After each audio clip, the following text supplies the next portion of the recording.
자, 우리가 이제 반야심경 할 차례죠. 여러분들 반야심경 다 외우십니까?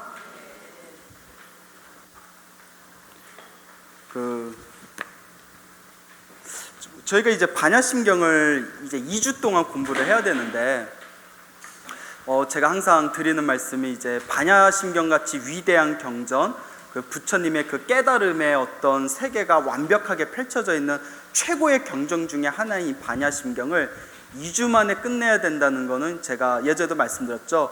우리 불교학적으로 비극이고, 또한 이제 강의하는 제 입장에서도 부처님께 참 죄송스럽다라는 생각이 들 정도입니다. 그래서 2주 동안 최대한 이제 엑기스만 뽑아서 이제 최대한 쉽게 반야심경이 대충 이런 내용으로 구성되어져 있구나라는 부분을 우리가 살펴보게 되겠지만, 여러분들이 시간이 되신다면 반드시 더 좋은 법사 스님과 인연이 된다면 독학으로라도 이 반야심경을 한번 깊이 공부해 보시길 바랍니다. 알겠죠?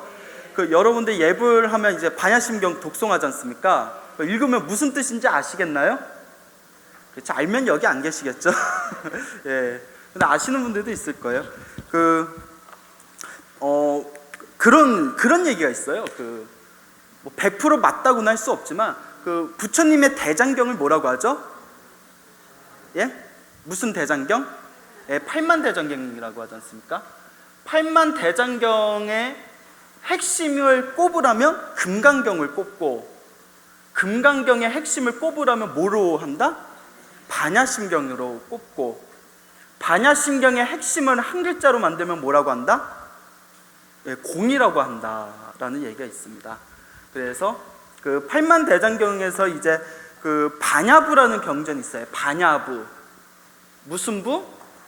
예, 반야부라는 계통의 이제 부처님의 경전을 이제 모아가지고 공사상에 대해서 특별히 얘기한 것을 반야부라고 이제 따로 모아놨습니다. 그러니까 이제 소설을 치면 뭐 연애소설, 공포소설, 추리소설이 있듯이 팔만대장경도 무슨 보적부, 방등부, 아함부 이런 식으로 나눴다면 반야부라는 계통이 있어요. 근데 팔만대장경에서 가장 큰 그런 어떤 자리를 차지하고 있고, 또 가장 이렇게 규모가 큰 게 바로 반야부입니다. 그래서 600부 반야부라고 합니다. 따라해보세요. 600부 반야부. 예, 그래서 600 반야부라고 하는데 무슨 뜻이냐면, 반야에 대한 종류가 몇 종류가 있다? 600종류가 있다는 거예요. 그러니까 금강경과 반야심경은 600가지 중에서 하나일 뿐입니다. 아시겠죠? 그거 얼마나 방대한 줄 아시겠죠? 이 방대한 600가지 종류의 반야부에서 핵심만 뽑아놓은 게 무슨 경이다? 반야심경이라는 거예요. 부처님 경전 중에서 가장 짧으면서도 가장 핵심만 추려놨다 해서 이 반야심경이라고 하는데, 한마디로 부처님의 어떤 깨달음의 세계가 완벽하게 설해져 있다는 거죠. 근데 반야심경이 어려울 수밖에 없는 이유가, 가뜩이나 부처님 가르침이 어려운데 그 어려운 부처님의 가르침을 엑기스만, 정수만, 핵심만 딱 뽑아 놓다 보니까 이해하기가 쉬울까요? 어려울까요? 어렵겠죠. 그래서 이제 반야부를 옛날부터 이제 두 가지로 얘기를 합니다. 첫 번째는 이제 지혜의 경전이다. 지혜의 경전. 깨달음의 경전이다. 깨침의 경전. 반야심경 자체가 그냥 그 부처님의 깨달음의 모든 세계가 갖춰져 있기 때문에 이 반야부, 금강경 혹은 이 반야심경, 그러니까 모든 부처님의 경전이 다 깨달음의 세계를 논하고 있지만, 가장 핵심만 추려놓은 반야심경을 이제 또 지혜의 경전의 대표적인 그런 어떤 우리 부처님의 말씀으로 이제 되새기고 있고요. 두 번째는 공덕경이라는 의미가 있습니다. 따라해보세요. 공덕경. 반야심경 읽으면 뜻을 알아요, 몰라요? 다시 한번 물어보지만 뭐 자랑은 아니지만 예? 근데 공덕경이라는 게 무슨 뜻이냐면, 불교 경전에서 대표적인 공덕경이 뭐 금강경, 뭐 법화경, 뭐 약사경, 지장경, 뭐 이런 등등의 경전, 뜻을 알건 뜻을 모르건 읽는 것만으로 무엇이 쌓이는? 공덕이 쌓이는 경전을 공덕경이라고 합니다. 그러니까 여러분들이 우리 예불문 끝나고 딱 반야심경 읽을 때 뜻을 모르지만 읽는 것만으로도 무엇이 쌓인다? 공덕이 쌓인다는 거예요. 그래서 무량한 공덕이 쌓이는 경전 중에 하나를 공덕경이라고 합니다. 그래서 앞으로 이제 강의를 하면서 깨달음, 지혜 입장에서 이제 강의를 서술하겠지만, 이 공덕경이라는 입장에서 보면 우리 신도도 이런 거 좋아하잖아요. 공덕 좋아하죠. 예? 떡 중에 제일 맛있는 떡이 무슨 떡이에요? 공짜떡이잖아요. 그래서 공덕 말 되나요, 안 되나요? 안 되지, 이게 어떻게 말이 돼요? 예? 그래서 이제 공덕을 좋아하지 않습니까, 여러분들이? 그 전설에 의하면 여러분 서유기라고 아세요? 예, 뭐 그 애들 뭐 나라라 슈퍼보드 그런 거 아시죠? 거기에 이제 그 삼장법사의 이름이 법명이 어떻게 되시죠? 삼장법사의 변명이 원래 법명 현장 스님입니다. 무슨 스님? 예, 현장 스님이 이제 삼장법사라고 불리시는데, 이제 손오공 저팔계 사오정이 정말 있었어요, 없었어요? 있었어요? 또 긴가민가 하죠. 없었죠. 그건 소설이고, 현장 스님은 실제로 계셨습니까, 안 계셨습니까? 예, 실제로 이제 역사 속에 나오는 겁니다. 중부 당나라 시대 때 사막을 건너서 인도에 가가지고 부처님의 경전을 배우고 수많은 경전을 이제 가지고 와서 이제 중국에서 널리 번역을 하셨던 분이지 않습니까? 그래서 이 현장 스님께서 이제 이미 중국 당나라에서 큰 스님이었습니다. 이미 더 이상 오를 데가 없는, 뭐 속설에 의하면 황제하고 의형제를 맺을 정도의 이제 최고의 지위까지 가셨음에도 불구하고 부처님의 그런 가르침을 더 깊이 공부하고 싶은 마음에 모든 명예와 지위를 버리고 이제 인도로 떠나게 됩니다. 그래서 인도로 떠나게 돼서 그 인도에 가서 이제 그 부처님의 경전을 공부하고 그 경전을 중국에 가져와서 오늘날 중국 불교가 또 널리 한국과 일본으로 널리 퍼지는데 큰 공헌을 세우신 분이거든요. 그래서 이 현장 스님께서 이제 인도를 이제 넘어가시게 됐을 때, 이제 이렇게 여기가 이렇게 중국이 있으면 여기가 인도를 옛날엔 중국에서 뭐라고 불렀을까요? 뭐라고 불렀을까요? 축이라고 불렀습니다. 천축국, 천축이란 말 들어보셨죠? 인도를 향하는 말이에요. 이 천축에 가면 여 가운데 이제 큰 사막이 있습니다. 사막과 이제 막 우거진 밀림이 있는데, 이 사막에 들어가기 직전에, 밀림에 들어가기 직전에 중국의 요 변방 지방에서 이 현장법사가 그 빈 절이 있어서 들어가 봤더니, 이제 그 사막을 넘어가기 전에 노슴이 온몸에 막 고름이 질질 흐르면서 큰 병에 걸려서 끙끙 앓고 있었답니다. 그래서 이 현장 스님이 이렇게 스님께서 혼자 고통 속에 빠지고 있고 옆에서는 아무도 간병하고 시봉할 사람이 없으니 내가 옆에서 잘 보호를 해드려야겠다. 내가 이 스님의 병이 나으면 그때 내가 경전을 찾으러 사막을 넘어야겠다라는 마음에 요 현장 스님께서 옆에서 열심히 시봉을 했답니다. 근데 여러분들 몸 아프고 아무도 없을 때 옆에서 누가 이렇게 간병해주면 고마워요, 싫어요? 근데 이 스님은 막 온갖 화를 내는 겁니다. 뭐 이 자식 저 자식 소새끼 말새끼 하면서 당장 꺼지라고 막 현장 옆에서 간병해 준 사람한테. 왜 그랬을까요? 조금 이따 이야기가 나오지만, 이 노스님도 그렇게 몸이 아픈 상황에서 현장 스님이 그렇게 옆에서 시봉을 하고 옆에서 잘 이렇게 위로를 하고 간병을 해드는데도 그렇게 화를 내고 그렇게 짜증을 내는 거예요. 그래도 우리 같으면 어떻겠어요? 우리 같은 중생심에 내가 뭐 바쁜 사람 기껏 여기 남아가지고 치료 도와드리는데 안 되겠네 하고 우리 같으면 마음 속상해하고 휙 떠나버릴 수도 있을 텐데, 현장 스님께서 옆에서 끝까지 묵묵히 참고 이제 간병을 해드립니다. 그래서 이 노스님이 완전히 몸이 낫게 됐대요. 몸이 완벽하게 나아서 이제 몸이 다 나은 뒤에 현장 스님을 딱 이렇게 붙들고, 스님은 어딜 가시는 길이냐고. 그래서 여차에서 인도에 가가지고 경전을 구하려고자 합니다. 이러니까 그러냐고. 그러면 그 구하러 가면 사막에 온갖 그 괴로움이라든가 밀림에 막 식인종도 있고 맹수들도 있을 텐데 너무 위험하지 않겠냐 하니까 현장 스님이 부처님의 법을 구하는데 어찌 목숨을 아끼겠습니까? 라고 하는 겁니다. 그래서 이 노스님이 자네 내가 옆에서 그렇게 욕을 하고 힘들게 했는데도 끝까지 감내하고 인내하면서 나의 간병을 해준 공덕이 너무 고마워서 내가 경전 하나를 가르쳐 줄 테니까 이걸 가지고 있다가 위급할 때 이걸 꺼내보라고 하면서 이렇게 조그만 경전첩을 줬답니다. 그래서 현장 스님 감사합니다 하고 이제 품에다 이제 넣고는 이제 딱 천축으로 향하려고 사막을 넘다가 이제 막 고개를 넘어서려는 순간에 노스님한테 인사 한번 다시 하려고 딱 뒤를 봤더니 그 절이 있더라 없더라? 그 절이 없더라.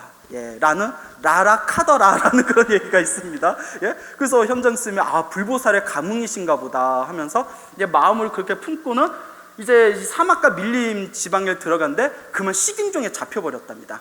그래서 식인종에 잡혀서 이제 그 울타리 안에 갇혀가지고는 식인종들이 막 불을 지피면서 현장 스님을 죽이려고 할 때 이 현장 스님께서 눈물을 뚝뚝 흘리면서 제가 죽는 것은 두렵지 않으나 제가 이대로 죽어서 우리 중국의 부처님의 가르침을 전하지 못하는 게 너무나 안타깝습니다 하면서 불보살님이시여 도와주십시오 하고 눈물을 뚝뚝 흘리고 있다가 문득 한 생각이 스쳐 지나갔대요. 그때 노스님이 혹시 가다가 위급한 일이 있으면 이 경전첩을 열어봐라 라는 얘기가 생각나서 그걸 딱 열었더니 그 경전이 무슨 경전이다?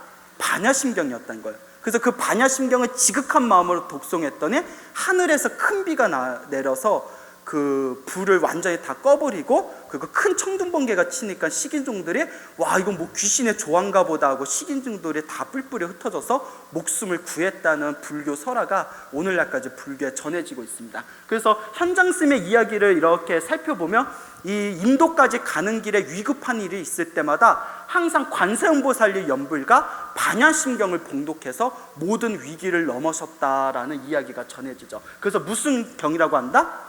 공덕경. 그리고 여담으로 하나 더 말씀드리자면 예전에 중국에 그 큰 스님이 계셨는데 이 큰 스님께서 코에 큰 살덩어리가 생겼답니다. 이렇게 열심히 공부하고 정진하고 200명의 제자를 거느리고 있던 큰 스님이셨는데 그 코에 큰 살덩어리가 생겨서 호흡을 숨쉬기가 힘들 정도로 굉장히 고통을 당하는 상황이었대요. 그래서 어찌할 줄을 모르고 있는데 그때 어느 스님이 스님의 병은 업인 것 같습니다. 업장인 것 같습니다. 반야심경 1만독을 독송하면 업장이 소멸된다고 하니 반야심경 1만독을 한번 독송해 보십시오 라고 권유를 했답니다. 그래서 요 중국의 큰 스님께서 그 지극한 마음으로 반야심경 1만독을 독송했더니 그 코에 났던 살덩어리가 어떻게 됐다? 없어졌다라는 얘기가 나옵니다. 자, 이 얘기하니까 갑자기 반야심경 1만독 읽고 싶어지죠? 예? 그래서 여러분 한번 반야심경 1만독에 한번 도전해 보시기 바랍니다. 알겠죠? 예, 그래서 뜻은 몰라도 읽기만 해도 엄청난 공덕을 받을 수 있는 것. 경전에서 공덕경이라고 불리우게 됩니다. 반야심경 자체가 어떻게 보면 굉장히 어려운 경전일 수도 있거든요. 그래서 이제 굉장히 딱딱한 내용인데 한번 굵직굵직한 부분들을 살펴보면서 한번 들어가 보도록 하겠습니다. 자, 마하 22페이지 한번 펴보시겠어요? 마하 반야 바라밀다 심경이라고 있죠. 자, 각설하고 바로바로 본론으로 넘어갈게요. 마하라는 뜻은 뭘까요? 마하. 그렇죠. 크다, 위대하다, 크다라는 뜻이 있습니다. 반야는 뭘까요? 반야. 빠냐라고도 부르고 뿌라지냐라고도 부르는데 지혜를 뜻합니다. 지혜. 근데 지혜인데 어떤 지혜? 무분별의 지혜라고 합니다. 무슨 지혜? 무분별의 지혜. 자, 우리 중생들이 분별하는 지혜, 따지고 분석하고 시비를 하는 지혜를 우리가 지혜라고 안 하고 뭐라고 하죠? 지식이라고 하죠. 지식. 자, 마하반야 할 때 반야의 지혜는 지식일까요? 아닐까요? 지식이 아닙니다. 순전한 무분별, 이것이다 저것이다 따지지 않고 분별하지 않는 중생이 부처고 부처가 중생인 모든 번뇌와 망상이 사라진 가장 완벽한 지혜를 뭐라고 한다? 반야라고 한다. 근데 왜 중국에서는 지혜라고 번역을 안 하고 반야라고 그냥 그대로 썼을까요? 지혜라고 하면 지혜라는 중국의 말조차도 뿌라지냐 반야의 뜻을 다 표현할 수가 없기 때문에 그래서 일부러 그냥 반야라는 단어를 썼답니다. 반야라는 것은 말 그대로 무분별의 지혜, 부처님의 완벽한 지혜를 반야라고 합니다. 그래서 바라밀다. 바라밀다는 무슨 뜻일까요? 바라밀이란 그러니까 두 가지 뜻이 있는데 언덕이란 뜻이 있고요, 도달하다는 뜻이 있습니다. 도달하다. 근데 보통 도달하다, 도착하다, 건너가다라는 뜻으로 많이 쓰이게 되는데요. 그래서 그리고 심자는 마음 심자로 되어 있는데 마음이란 뜻으로 해석하면 안 되고 핵심이라는 뜻으로 해석해야 됩니다. 뭐라고요? 핵심이란 단어를 써야 되죠. 그래서 마하반야 바라밀다 심경하며 경이라는 것은 부처님의 말씀을 모아놓은 것을 경이라고 하죠. 마하 큰 위대한 반야 지혜의 바라밀다 도달하는 핵심이 되는 부처님의 말씀이라는 뜻이 되겠습니다. 알겠죠? 자, 그러니까 여러분들, 우리는 지금 지혜가 있어요, 없어요? 우리는 반야가 지금 있어요, 없어요? 없죠. 자, 반야가 없는 지금 우리의 상태를 무명과 번뇌와 망상이라고 한다면, 어디로 건너가는, 어디에 도달하는? 반야로 도달하는, 반야로 건너가는 핵심이 되는 경전. 이해 가십니까? 그러니까 지금 우리의 상태는 무명과 번뇌와 망상의 상태지만 반야심경을 통해서 어디로 도달할 수가 있다? 반야, 지혜, 부처님의 완벽한 깨달음의 상태로 들어갈 수가 있다라는 뜻이 되겠습니다. 알겠죠? 그래서 옛날 큰 스님들은 반야심경을 다 못 외워도 좋다, 경전을 다 못 외워도 좋다, 뭐만 읽어도 공덕이 있다? 제목만 읽어도 공덕이 있다고 했습니다. 그래서 묘법 연화경 같은 경우는 법화경의 제목만 읽어도 법화경을 다 읽은 거와 같은 공덕이 있다고 해서 이 말이 오버돼 가지고 일본에 무슨 종교까지 생겼죠? 남묘호랑 개교, 나무 묘법 연화경 계속 제목만 읽는 그런 이제 일본의 그런 종단이 생겼을 정도죠. 그래서 우리가 어떤 축원문을 할 때 나무 서가모니불을 하고 보통 축원을 하지만 또 다른 데서 어떻게 축원을 하죠? 마지막 축원이 끝나고 나서 마하바냐 바라밀 하고 축원을 하죠. 맞습니까? 그렇게 마하바냐 바라밀다 심경, 이렇게 제목만 읽어도 한량없는 공덕을 받는다라고 부처님은 말씀하십니다. 그래서 관자재보살 행심 바냐바라 밀다시 조견 오온계공 돌체고액, 반야심경의 요 첫 구절이 사실상 반야심경의 모든 핵심입니다. 그래서 반야심경이 한 250자, 260자가 좀 넘는 걸로 알고 있는데요. 관자재보살 행심 바냐바라 밀다시 조견 오온계공 돌체고액, 이게 바로 반야심경의 모든 핵심이 이 첫 구절에 다 담겨져 있어요. 나머지는 첫 구절에서 펼쳐진 부연 설명이라고 생각하셔도 과언이 아닐 정도입니다. 자, 이제 관자재보살이라고 되어 있는데, 관자재보살은 어떤 보살님이죠? 우리가 흔히 말하는 관세음보살을 뜻합니다. 그러니까 관자재보살이 행하다, 바냐바라밀다, 깊은 바냐바라밀을 행했을 때, 자, 우리가 육바라밀이라고 있죠? 육바라밀 다 아시죠? 자, 첫 번째가 뭐죠? 보시, 그 다음에 지계, 그 다음에 인요, 그 다음에 선정, 그 다음에 정진, 그 다음에 반야, 지혜. 자, 그래서 육바라밀 하면 보시바라밀, 지계바라밀, 인욕바라밀, 선정바라밀, 정진바라밀, 반야바라밀 이렇게 있는데, 보시바라밀, 보시는 뭐예요? 널리 베푸는 거. 자, 베푸는 거는 세 가지의 베품이 있습니다. 첫째, 물질적으로 베푸는 거.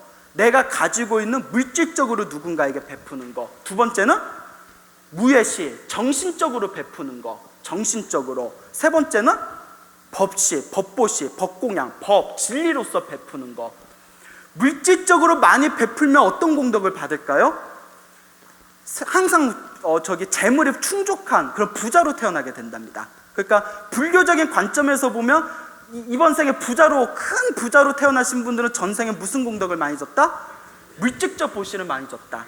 그러면 정신적인 보시, 무예시라고 해요. 사람들의 두려움을 없애주는 보시. 정신적으로 사람들에게 위안을 주고 편안함을 주는 거. 말 한마디를 해도 곱게 하고 눈빛을 따스하게 해주고 미소를 지어주고, 그리고 힘들게 다리가 아픈 사람한테 자리를 양보해주고, 이렇게 정신적으로 보시를 하는 거. 정신적으로 보시하는 것은 이제 몸으로 보시하는 것까지 확장됩니다. 즉 우리로 치면 자원봉사죠. 자원봉사 같은, 사찰에서 자원봉사 같은 걸 하는 거. 이런 공덕은 어떤 공덕을 받는다? 태어날 때마다 정신적으로 보시를 많이 하면 태어날 때마다 마음이 항상 편안한 그런 이제 경지를 얻게 된대요. 여러분들 부자지만 마음이 항상 괴롭고 항상 그런 힘들게 마음으로 속상함을 당하면서 사는 사람들 많이 보셨죠? 이런 사람은 왜 그런 걸까요? 전생에 물질적 보시는 많이 지었지만 어떤 보시를 짓지 않았다? 정신적 보시를 짓지 않았다. 그리고 자원봉사라든가 몸으로 하는 보시의 공덕을 많이 지은 사람은 태어날 때마다 항상 몸이 편안하고 안락하답니다. 이해 가시죠? 갑자기 막 절에서 자원봉사하고 싶죠? 예? 예? 저기 자원봉사 할 일이 많으니까 여러분들 딴짓하지 말고 절에 와서 자원봉사 하세요. 아시겠죠? 자, 그리고 법보시는 뭘까요? 법보시, 내가 진리를 배우고 부처님의 법을 배우고 내가 알고 있는 부처님의 법을 다른 사람들한테 널리 소개시켜 주는 거. 이건 어떤 공덕을 받는다? 태어날 때보다 머리가 총명하고 지혜롭고 그리고 성불, 깨달음을 빨리 얻게 된답니다. 그러면 이 세 가지 보시 중에서 가장 뛰어난 보시는 어떤 보시일까요? 법보시. 법보시야말로 가장 뛰어나다. 그런데 우리 절에 다니는 사람은 이 세 가지를 다 할 수가 있습니다. 우리 세 가지, 자기가 뭐 돈 100원이나 1000원이라도 보시함에 집어넣거나 기도 접수 같은 거 하면서 일체 중생이 행복하길 발언하면서 기도 접수를 하면 무슨 보시가 돼요? 물질적 보시가 되고, 그거 사찰에 와서 자원봉사를 하면 어떤 보시가 돼요? 무예시가 되고, 그렇게 경전방 같은 데 강의 들으면 무슨 보시가 돼요? 이야, 여러분은 최고의 모든 보시를 다 갖추게 된 거예요. 어때요? 좋죠? 슬슬 이제 분위기가 이상해지는데, 자, 여러분들 요새 많은 분들이 이제 그런 얘기를 해요. 스님 왜 이렇게 사는 게 괴로운 줄 모르겠습니다. 왜 이렇게 힘든 줄 모르겠습니다. 그럴 때마다 항상 우리가 부처님의 경전에서 입각해서 하는 얘기가, 우리가 짓고 있는 모든 괴로움의 원인은 뭐다?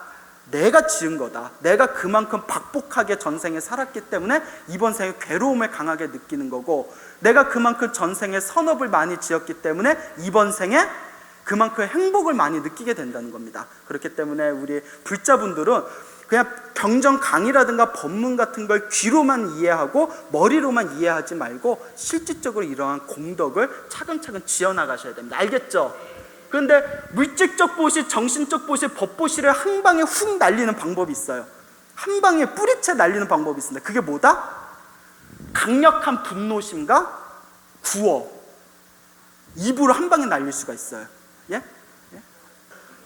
우리 이렇게 힘들게 일하는데 스님들은 공부도 안 하고 이런 된장 뭐 이래버리면 한 방에 훅 날아갈까 안 날아갈까요? 날아갑니다. 지금은 모르겠는데 옛날 노스님들을 보면 이제 노스님들 가끔 얘기해 주세요. 그 절에서 가끔 노보살님들 중에, 요새는 이제 그런 일이 없겠지만 노보살님 중에 절에 와면 그렇게 힘들게 일하고 고생하고 스님들 다 뒷바라지 해주면서 공덕을 지으면서 대신 뭐가 생긴다? 아상이 생겨버린다는 거예요. 그러니까 나중에 어떻게 되면 스님들한테도 막 대드는 현상이 일어납니다. 이해 가시죠? 이게 공덕을 한 방에 보낼 수 있는 아주 탁월한 방법입니다. 그러니까 여러분들이, 스님 제가 절에서 봉사를 하고 공부를 하는 거는 복을 위해서 공부한 게 아닙니다. 저는 이런 복 같은 거 받기 싫어요 하는 분은 어떻게 하면 된다? 한 방에 훅 보내시면 됩니다. 스님한테 가서 이런 된장 한마디 하시면 돼요. 그러니까 이런 걸 여러분들이 내가 지은 복과 내가 지은 공덕의 에너지를 절대 낭비하지 않고 날아가지 않도록 몸으로, 마음으로, 입으로 항상 잘 단속을 해야 됩니다. 아시겠죠?